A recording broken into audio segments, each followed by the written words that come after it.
अस्सलाम वालेकुम नाजरीन, इस एपिसोड के आगाज में हम देखते हैं कि जंगल में बालन ने सुल्तान पर तीर ताना होता है। मैदान जंग में सुल्तान काफरों को काट रहे होते हैं। बालन कहता है सलाहुद्दीन इस बार कोई फरार नहीं। सुल्तान के हाथों एक के बाद एक काफिर अपने अंजाम को पहुंच रहा होता है। दूसरी जानब हम देखते हैं कि कैरक किले में सलीबियों की भी लाशें ही लाशें पड़ी होती हैं और कुछ ही देर के बाद वहां पर सलीबी सिपाहियों का सफाया कर दिया जाता है। बोरो कहता है अल्लाह का शुक्र है, अल्लाह का शुक्र है, अब कैरक फतह हो गया है। मुझे अब अपने भाई के पास जाना है, अभी तक कोई खबर नहीं आई। तो कराकोश कहता है भाई मैं भी आपके साथ आता हूँ। फिर गोकबोरो सिपाहियों से कहता है बुर्जियों में दाखिल होने वाले हर एक को शुमार करो, पनाहगाहों में सामान को महफूज करो। जब तक किले का हर दरवाजा महफूज नहीं हो जाता हम किले को महफूज तस्वर नहीं कर सकते। चलो जल्दी करो, शाबाश। ये सुनते साथ ही सिपाही भागते हुए कामकाज में लग जाते हैं। फिर गोकबोरो बोरो से कहता है हम यहाँ का बाकी काम मुकम्मल कर लेंगे। ये सुनते साथ ही बोरो कराकोश और सिपाहियों के साथ वहाँ से सुल्तान सलाहुद्दीन अयूबी के पीछे रवाना हो जाता है। उधर जंगल में मैला फिर से उठ खड़ी होती है और कहती है खुदावंद मैं क्या कर रही हूँ। ये कहते साथ ही वो आगे बढ़ते हुए मजीद कहती है खुदावंद जो भी हो जाए सलाहुद्दीन को कुछ भी मत होने देना।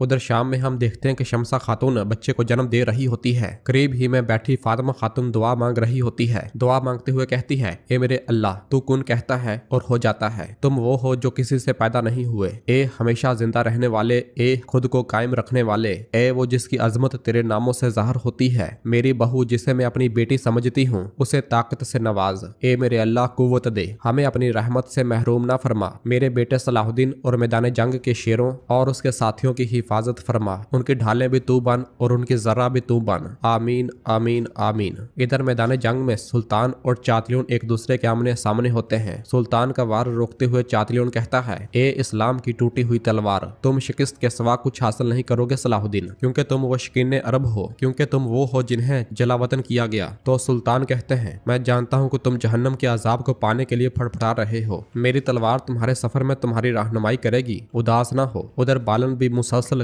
मौके की तलाश में होता है और निशाना ना लगने पर कहता है इस दरख्त के पीछे से निकलो चलो। इधर सुल्तान चातलियों पर हमला करते हुए उसे जमीन पर गिरा देते हैं और खंजर निकालते हुए कहते हैं ये खंजर किसका है, क्या तुमने पहचाना? ये हकीम लतीफ का खंजर है, मैं तुम्हारी सांसें इसी के साथ निकालूंगा। उधर जंगल में मैला भी मुसलसल आगे बढ़ रही होती है और बालन को तीर ताना हुआ देख लेती है। सुल्तान बिल्कुल बालन के निशाने पर होते हैं। ये देखते साथ ही मैला भाग पड़ती है। सुल्तान चातलियों को मारने के लिए जैसे ही उसकी जानब बढ़ने लगते हैं तो मैला सलाहुद्दीन सलाहुद्दीन पुकारते हुए उसके सामने आ जाती है। इसी दौरान बालन का छोड़ा हुआ तीर उसे आ लगता है जो कि सीधा उसके दिल में पवस्त हो जाता है। ये देखते साथ ही सुल्तान एकदम से मैला को सहारा देते हैं और बालन की आंखें खुली की खुली रह जाती हैं और वो कहता है लानत हो लानत हो मैला। ये सारा मंजर देखते हुए चातलियों के मुंह से भी बेसाख्ता निकलता है मैला, जबकि मैला सुल्तान के बाजुओं में गिर जाती है। इस दौरान हिनोक भागता हुआ चातलियों के पास आता है और उसे पकड़ कर उठाता है और साथ कहता है पीछे मदद आ रही है, हमें उठकर यहाँ से जाना होगा। चातलियों मैला मैला ही पुकारता रह जाता है जबकि कमांडर और सिपाही उसे पकड़कर पीछे हट जाते हैं। यह सारा मंजर देखकर बालन खड़े होकर कहता है मैं तुम्हें अपने हाथों से मारूंगा सलाहुद्दीन, मगर मार्कोस उसे रोकते हुए कहता है मेरे कौंत हमारी तादाद कम है, हमें जाना होगा।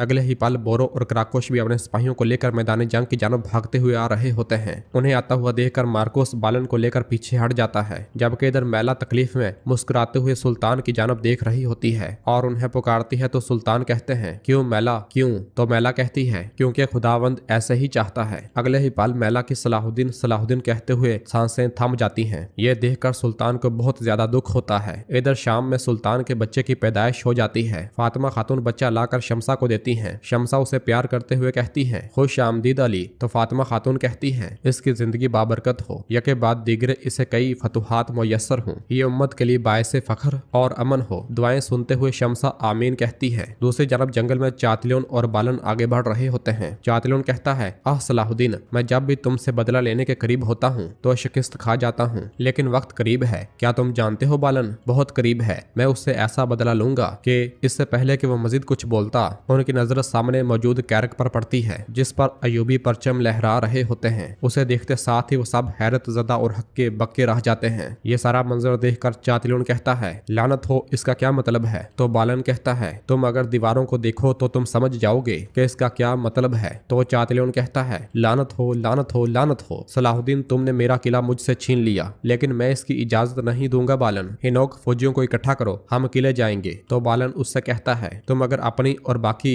ईमानदार सिपाहियों की जान बचाना चाहते हो तो शिकस्त कबूल करना होगी। एक तरफ से शिकस्त खोरदा लाड़गाय भी अपने सिपाहियों को लेकर वहां पहुंचता है, जिसे देखते हुए बालन कहता है, ऐसा लगता है कि लाड़गाय की किस्मत भी हमसे मुख्तलिफ नहीं थी। उनके करीब पहुंचने पर लाड़गाय भी किले की जानब देखने लग जाता है। उधर कैरक किले में सुल्तान के साथी मौजूद होते हैं। इसी लम्हे सुल्तान वहां पहुंचते हैं और तख्त के सामने आ खड़े होते हैं और तख्त को देखते हुए सुल्तान उस लम्हे को याद करते हैं जब मैला ने आखिरी सांसें लेते हुए सुल्तान से कहा था, क्योंकि खुदावंद ऐसा ही चाहता है। इस ख्याल के बाद सुल्तान तख्त पर बैठ जाते हैं और पूछते हैं, क्या मैला को दफन कर दिया गया है? तो बोरो कहता है, भाई जैसा कि आपने हुक्म दिया था, मैला को उसकी खाला के पास दफन किया गया है। तो सुल्तान कहते हैं, मैला की खाला ने बतौर मजलूम दुखी जिंदगी गुजारी और वो उसी हालत में ही मर गई। इंशाल्लाह मैला को उन मजलूमों और मरहुमीन के कारवां में जगह मिलेगी। अब कैरक की फतह के साथ अब आखिरकार हमारा जो मुकद्दस मकसद कुदस है, हम उसके एक कदम करीब हो गए हैं। अल्लाह हमें कुदस का दरवाजा खुलने का दिन नसीब फरमाए। अब के बाद हमारी जिम्मेदारी ज्यादा बड़ी और हमारा रास्ता ज्यादा मुशक्कत वाला है। हम पहले शाम वापस जाएंगे और फौरन कुदस के मुहासरे की तैयारियां शुरू कर देंगे। दुश्मन के संभलने से पहले हम फैसला कुन जरब लगाएंगे। नाजरीन, फिर इसके बाद हम देखते हैं कि कुदस में बादशाह बाल्डोन के सामने सब शिकस्त खोरदा कमांडर खड़े होते हैं। बाल्डोन उनसे कहता है, तुम्हारी नाकामी ने मुझे सलाहुद्दीन के साथ सुलह तलब करने के सिवा कोई चारा नहीं छोड़ा।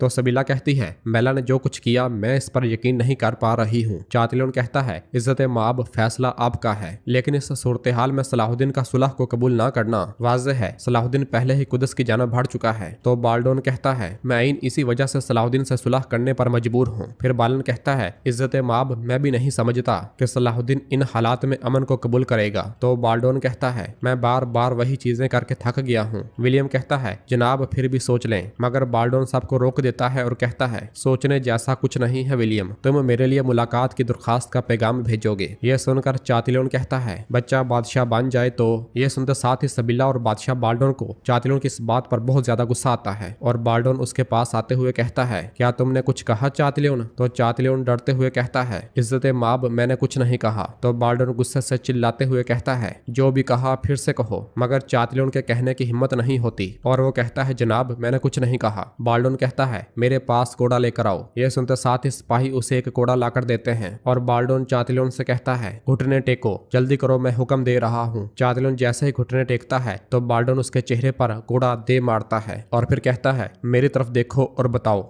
तुमने क्या कहा चातलियन? तो चातलियन कहता है, अगर बच्चा। तो बाल्डोन उसे एक और कोड़ा दे मारता है और कहता है, बोलो चातलियन बोलो। तो चातलियन कहता है, बच्चा बादशाह बन जाए। तो बाल्डोन उसे कोड़े मारते हुए जमीन पर गिरा देता है और कहता है, सलाहुद्दीन से मुलाकात की तैयारी पूरी तौर पर मुकम्मल की जाए। यह सुनते साथ ही विलियम चला जाता है। तो नाज़रीन, इसके साथ ही एपिसोड भी खत्म करते हैं। मिलते हैं बहुत जल्द अगली एपिसोड के साथ। वीडियो को लाइक कर दें और जिन दोस्तों ने अभी तक चैनल सब्सक्राइब नहीं किया वो जल्दी से चैनल सब्सक्राइब कर दें और बेल आइकन घंटी वाले निशान को भी प्रेस कर दें ताकि आने वाले एपिसोड्स आपको आसानी मिल सकें। दुआओं में याद रखें। अल्लाह हाफिज़।